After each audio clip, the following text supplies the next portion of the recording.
বিসমিল্লাহির রহমানির রহিম। সুপ্রিয় শিক্ষার্থীবৃন্দ, আসসালামু আলাইকুম। আশা করি সকলেই ভালো আছো। এখন আমি আলোচনা করব ষষ্ঠ শ্রেণীর বিজ্ঞান দ্বিতীয় অধ্যায় জীবজগৎ। তো জীবজগতের এটা হলো আমার ষষ্ঠ পর্ব। যদি 1 থেকে 5 নম্বর পর্ব দেখতে চাও তাহলে ভিডিওর ডেসক্রিপশন এবং পিন কমেন্টসে লিঙ্ক দেওয়া থাকবে, সেখান থেকে তোমরা দেখে নিতে পারো। তো আজকের আলোচনার বিষয় হচ্ছে মেরুদণ্ডী প্রাণী। তো এদের মেরুদণ্ড আছে, দেহের ভিতর কঙ্কাল থাকে, পাক না থাকে। পাক না থাকে কার? মাছের। আবার পাখিরও কিন্তু পাক না থাকে, বা 2 জোড়া পা থাকে, যেমন গরু, মহিষ, ছাগল এদের কিন্তু 2 জোড়া পা থাকে। মানুষ কিন্তু একটু ব্যতিক্রম। চোখ হচ্ছে সরল প্রকৃতির, অর্থাৎ পুঞ্জাক্ষী না, একটির ভিতরে বহু চোখ থাকে না, একটাই থাকে। মানুষ ছাড়া সকল মেরুদণ্ডী প্রাণীর লেজ থাকে, একমাত্র মানুষের লেজ নাই, সবারই লেজ আছে। এরা ফুলকা বা ফুসফুসের সাহায্যে শ্বাসকার্য চালায়। যেমন মাছ, ব্যাঙ এরা ফুলকার সাহায্যে শ্বাসকার্য চালায়, আর মানুষ, গরু, ছাগল, হাঁস, মুরগি এরা কিন্তু ফুসফুসের সাহায্যে শ্বাসকার্য চালায়। তো মেরুদণ্ডী প্রাণী কাকে বলে এটা কিন্তু আমরা জানি। যাদের দেহের ভিতর কঙ্কাল থাকে অর্থাৎ মেরুদণ্ড থাকে তাদেরকে মেরুদণ্ডী প্রাণী বলা হয়। এখন যদি তোমাদেরকে প্রশ্ন করা হয় যে মেরুদণ্ডী প্রাণীর বৈশিষ্ট্য লিখো, তখন তোমরা কিভাবে লিখবা? এই যে এইখানে দিবা 1 নাম্বার, এটা হচ্ছে 1 নাম্বার বৈশিষ্ট্য, এদের মেরুদণ্ড আছে। 2 নাম্বার হলো এদের দেহের ভিতর কঙ্কাল থাকে। 3 নাম্বার বৈশিষ্ট্য হলো পাখনা বা 2 জোড়া পা থাকে। 4 নাম্বার হলো চোখ সরল প্রকৃতির। 5 নাম্বার হলো মানুষ ছাড়া সকল মেরুদণ্ডী প্রাণীর লেজ থাকে। 6 নাম্বার বৈশিষ্ট্য হলো এরা ফুলকা বা ফুসফুসের সাহায্যে শ্বাসকার্য চালায়। তো যদি মেরুদণ্ডী প্রাণীর বৈশিষ্ট্য লিখতে বলে আমাদের কিন্তু এইভাবে ধারাবাহিকভাবে লিখে দিলেই চলবে। আশা করি বুঝতে পারছো। তো মেরুদণ্ডী প্রাণীদের বৈচিত্র্যের ভিত্তিতে বেশ কয়েকটি শ্রেণীতে ভাগ করা যায়। মেরুদণ্ডী প্রাণীদের কিন্তু আবার কয়েকটি শ্রেণীতে বিভক্ত করা হয়েছে তাদের বৈশিষ্ট্য অনুযায়ী। সকল মাছ মৎস্য শ্রেণীভুক্ত প্রাণী। তো সকল মাছকে কোথায় ফেলানো হয়েছে? মৎস্য শ্রেণীভুক্ত প্রাণীর। তো চলো দেখি মৎস্য শ্রেণীভুক্ত প্রাণীর বৈশিষ্ট্য কি। একইভাবে আমরা 1-2 দিয়ে লিখবো। 1, এরা পানিতে বাস করে। 2 নাম্বার হলো কি?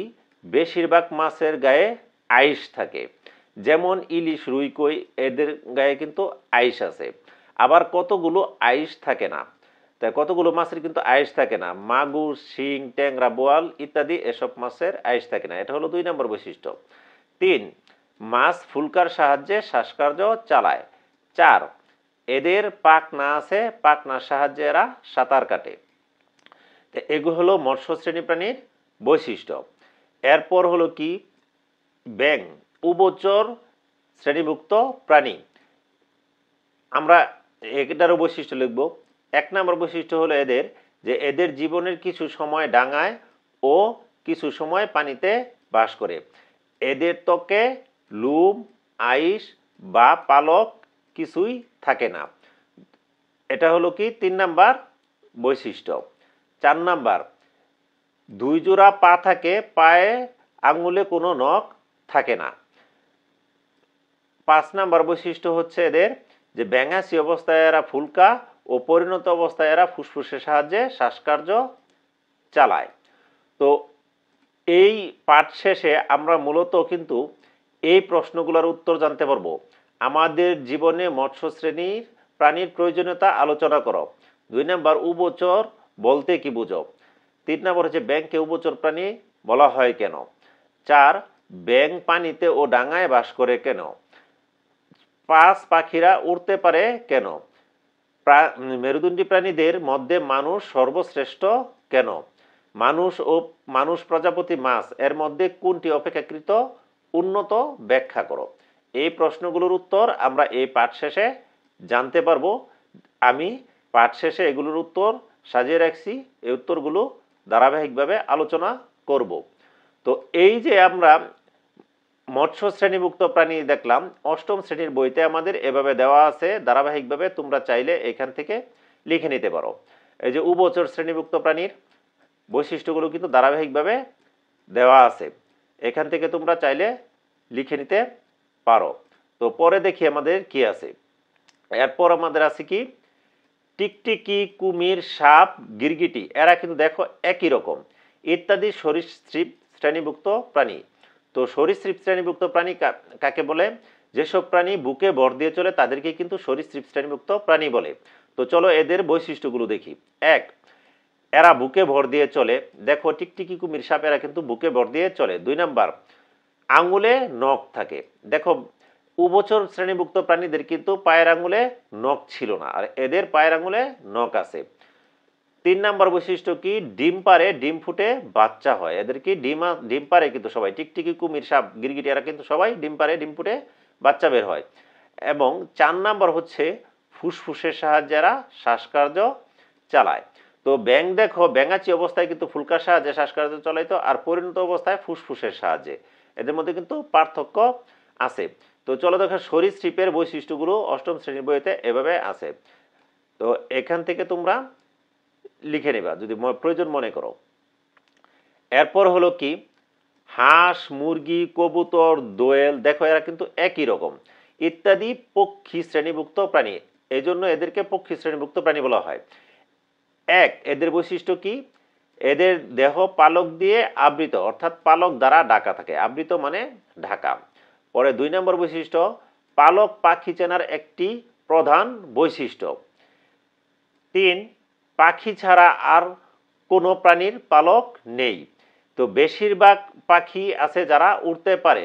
4 নম্বর বৈশিষ্ট্য, তো উট পাখি, পেঙ্গুইন, আরো কিছু পাখি আছে যারা উড়তে পারে না। আমরা জানি কিন্তু যে এগুলো পাখি, উট পাখি, পেঙ্গুইন পাখি এরা উড়তে পারে না। তো 5 নম্বর বৈশিষ্ট্য, ডিম পারে, ডিম ফুটে বাচ্চা হয়, অর্থাৎ ডিম থেকে এদের বাচ্চা হয়। তো এই পক্ষীগুলো শ্রেণীভুক্ত শ্রেণী প্রাণীর। তো তোমরা যদি আরো ভালো করে লেখো, এই যে অষ্টম শ্রেণীর বই, এখান থেকে তোমরা লিখে নিবা। তো তারপর হলো যে বানর, ইঁদুর, কুকুর, বিড়াল, গরু, ছাগল ইত্যাদি স্তন্যপায়ী শ্রেণীভুক্ত প্রাণী। তো স্তন্যপায়ী শ্রেণীভুক্ত প্রাণী কি, যে সকল প্রাণী মায়ের বুকের দুধ পান করে তাদেরকে স্তন্যপায়ী শ্রেণীভুক্ত প্রাণী বলা হয়। তো মানুষ এই দলের অন্তর্ভুক্ত, অর্থাৎ আমি তুমি কিন্তু এই স্তন্যপায়ী শ্রেণীর অন্তর্ভুক্ত। তো এদের বৈশিষ্ট্য হলো 1 নাম্বার, এদের দেহে লোম থাকে। 2 নাম্বার বৈশিষ্ট্য হলো বাচ্চা মায়ের বুকের দুধ খেয়ে বড় হয়, মায়েরা বাচ্চা প্রসব করে। তো আমার তোমার সকলের দেহেই কিন্তু দেখো লোম আছে, এবং বাচ্চা আমরা কিন্তু মায়ের বুকের দুধ খেয়েছি, এবং মায়ের বুকের দুধ খেয়ে আমরা কিন্তু বড় হয়েছি, এবং মায়েরা কি করে, সন্তান জন্ম দেয়। তো এখানে কিন্তু দেখো আমার সাথে, আমার তোমার সাথে কিন্তু গরু ছাগল হাঁস, গরু ছাগলের কিন্তু মিল আছে। ভাগ, এ সকল প্রাণীর কিন্তু মিল আছে। এরা কিন্তু সবাই স্তন্যপায়ী প্রাণী। স্তন্যপায়ী প্রাণী মাছ, ব্যাঙ, সাপ ইত্যাদি থেকে বুদ্ধিমান। এসব প্রাণী থেকে কিন্তু, অন্যান্য প্রাণী থেকে কিন্তু স্তন্যপায়ী প্রাণীরা বুদ্ধিমান। কেন বুদ্ধিমান, এদের মস্তিষ্ক ও দেহের গঠন বেশ উন্নত।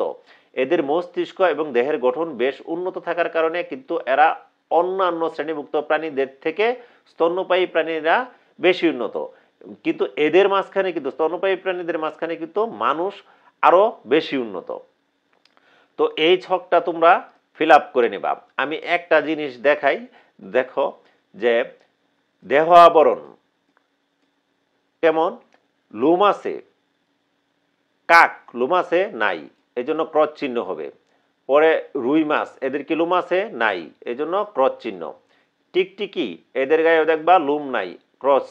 সোনা ব্যাং লোম আছে নাই, ক্রস চিহ্ন। ইলিশ মাছ লোম আছে নাই, ক্রস চিহ্ন। কুকুর লোম আছে, টিক চিহ্ন। মুরগি, এদের কিন্তু লোম নাই, এদের আছে পালক, যার জন্য হবে ক্রস। সাপেরও লোম নাই, ছাগলের কিন্তু লোম আছে, কোনো ব্যাং লোম নাই। তো এরকম করে সকলটার টিক চিহ্ন এবং ক্রস চিহ্ন এর মাধ্যমে জানবা। থাকলে হবে টিক চিহ্ন, আর না থাকলে হবে কি, ক্রস চিহ্ন। তো এই প্রাণীর যদি বৈশিষ্ট্য লিখো, এখান থেকে তোমরা এই বৈশিষ্ট্যগুলো কিন্তু লিখে নিতে পারো, তাহলে তোমরা পরীক্ষায় কিন্তু ভালো নাম্বার পাবা। এইভাবে যদি ধারাবাহিকভাবে বৈশিষ্ট্যগুলো তোমরা লিখো। তো এখন এখানে যে প্রশ্নগুলো আমি বলছিলাম আগে, সেই প্রশ্নগুলোর উত্তর আমরা জানি। আমাদের জীবনে মৎস্য শ্রেণীর প্রাণীর প্রয়োজনীয়তা আলোচনা করো। তো আমাদের অর্থনীতিতে মাছের ভূমিকা নিচে আলোচনা করা হলো।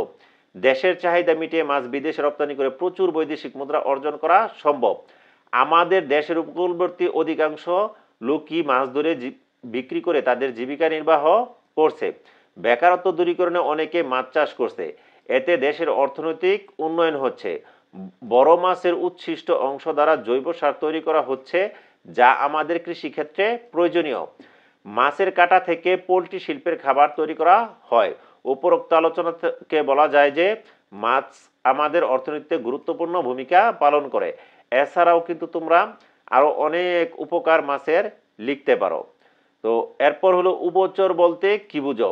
যে সকল জীব তাদের জীবনচক্রের কিছু সময় ডাঙায় ও কিছু সময় পানিতে অতিবাহিত করে তাদেরকে উভচর বলা হয়। তো ব্যাঙকে কেন উভচর প্রাণী বলা হয়? ব্যাঙ জীবনের প্রথম অবস্থায় অর্থাৎ ব্যাঙাশি থাকা অবস্থায় পানিতে বাস করে এবং মাছের মতো বিশেষ ফুলকার সাহায্যে শ্বাসকার্য চালায়। আবার পরিণত বয়সে এরা ডাঙায় বাস করে এবং ফুসফুসের সাহায্যে শ্বাসকার্য চালায়। এই বৈশিষ্ট্যগুলোর সাথে উভচর প্রাণীর বৈশিষ্ট্য মিল রয়েছে, তাই ব্যাঙকে উভচর প্রাণী বলা হয়। তো এরপর 4 নম্বর প্রশ্ন, ব্যাঙ পানিতে ও ডাঙায় বাস করে কেন? আগের উত্তরগুলোর মতোই এই উত্তরগুলো। আগেরগুলো যদি তোমরা পারো এটাও পারবা। ব্যাঙ জীবনের প্রথম অবস্থায় অর্থাৎ ব্যাঙাশি থাকা অবস্থায় পানিতে বাস করে এবং মাছের মতো বিশেষ ফুলকার সাহায্যে শ্বাসকার্য চালায়। আবার পরিণত বয়সে ডাঙায় বাস করে এবং ফুসফুসের সাহায্যে শ্বাসকার্য চালায়। সুতরাং উভচর প্রাণীর দেহ বৈশিষ্ট্য থাকায় ব্যাঙ পানিতে এবং ডাঙায় থাকে। তো একটু ঘুরিয়ে উত্তরটা দিয়ে দিলেই হয়। এরপর হলো পাখিরা উড়তে পারে কেন? পাখি কোনগুলোতে আমরা দেখছিলাম নাকি? বক, হাঁস, মুরগি, কবুতর এরা কিন্তু পাখি। সকল পাখি পক্ষীকুল এভার্স শ্রেণীর প্রাণী। পাখির সারা দেহ পালকে আবৃত, এটা আমরা জানি। এর দুটি ডানা, দুটি পা ও একটি চঞ্চু থাকে। চঞ্চু মানে হলো ঠোঁট। এর হাড় শক্ত, হালকা ও ফাঁপা। ফুসফুসের সাথে বায়ুথলি থাকে। হালকা ও ফাঁপা হাড় এবং ফুসফুসের সাথে বায়ুথলি থাকায় পাখি সহজেই উড়তে পারে। তো পাখিরা উড়তে পারে কেন? এটা কিন্তু মানে এইটুকু দিলেই হয়, হালকা ও ফাঁপা হাড়। পাখিদের হালকা ও ফাঁপা হাড় এবং ফুসফুসের সাথে বায়ুথলি থাকার কারণে এরা সহজে উড়তে পারে। উপরে এই লাইন দুটো না দিলেও চলে। এখানে কিন্তু চক্ষু লেখা উঠছে, আসলে এটা চক্ষু হবে না, এটা হবে চঞ্চু। চঞ্চু মানে হলো ঠোঁট। মেরুদণ্ডী প্রাণীদের মধ্যে মানুষ সর্বশ্রেষ্ঠ কেন? খুবই গুরুত্বপূর্ণ প্রশ্ন। মানুষকে কেন সর্বশ্রেষ্ঠ প্রাণী বলা হয় আমরা দেখি। মেরুদণ্ডী প্রাণীদের মধ্যে মানুষই একমাত্র প্রাণী যে খাড়া হয়ে চলতে পারে।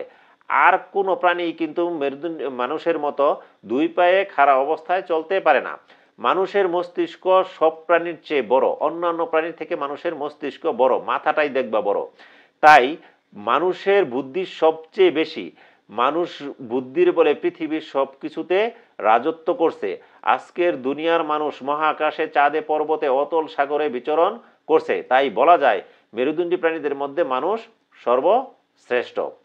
তো এরপর হলো মানুষ, প্রজাপতি, মাছ এর মধ্যে অপেক্ষাকৃত উন্নত ব্যাখ্যা করো। মানে এই তিনটা প্রাণীর মধ্যে কোন প্রাণীটি অপেক্ষাকৃত উন্নত সেটাই ব্যাখ্যা করতে বলা হয়েছে। মানুষ, প্রজাপতি, মাছ এদের মধ্যে মানুষ সর্বাপেক্ষা উন্নত প্রাণী। নিচে এর আলোচনা করা হলো। এর পক্ষে কি আলোচনা আমরা করব। মানুষ স্তন্যপায়ী প্রাণী, ফলে এদের মস্তিষ্ক, দেহের গঠন এমনিতে অন্যান্য প্রাণীর থেকে উন্নত। যদিও দৈহিক আকৃতি ও শক্তির বিবেচনায় অনেক প্রাণী মানুষের চেয়ে এগিয়ে রয়েছে, বুদ্ধির ব্যবহার করে মানুষের সকল প্রাণীকে নিজের কল্যাণে ব্যবহার করছে। প্রাণী তিনটির মধ্যে একমাত্র মানুষই পারে অন্য দুই শ্রেণীর প্রাণীর কাছ থেকে সুবিধা আদায় করতে। তো উদাহরণ হিসেবে বলা যায় মানুষ পতঙ্গ শ্রেণীর প্রাণী থেকে মোম, মধু, রেশম, সুতা প্রভৃতি প্রয়োজনীয় দ্রব্য সংগ্রহ করতে পারে। এছাড়া মানুষ খাদ্য হিসেবে নিয়মিত মৎস্য শ্রেণীকে ব্যবহার করছে। সুতরাং উপরের আলোচনা থেকে বলা যায় প্রাণীদের মধ্যে মানুষই সর্বাপেক্ষা উন্নত প্রাণী হিসেবে নিজেকে প্রতিষ্ঠিত করতে পারে। তো এভাবে আমরা কিন্তু আরো অনেক বৈশিষ্ট্য লিখে দিতে পারি। আমার এখানে প্রশ্নটার সম্পূর্ণ উঠছে না, দুঃখিত। তো ভিডিওটি দেখার জন্য ধন্যবাদ। ভিডিওটি ভালো লেগে থাকলে চ্যানেলটিকে অবশ্যই সাবস্ক্রাইব করে রাখবে, লাইক কমেন্টস করতে ভুলবে না।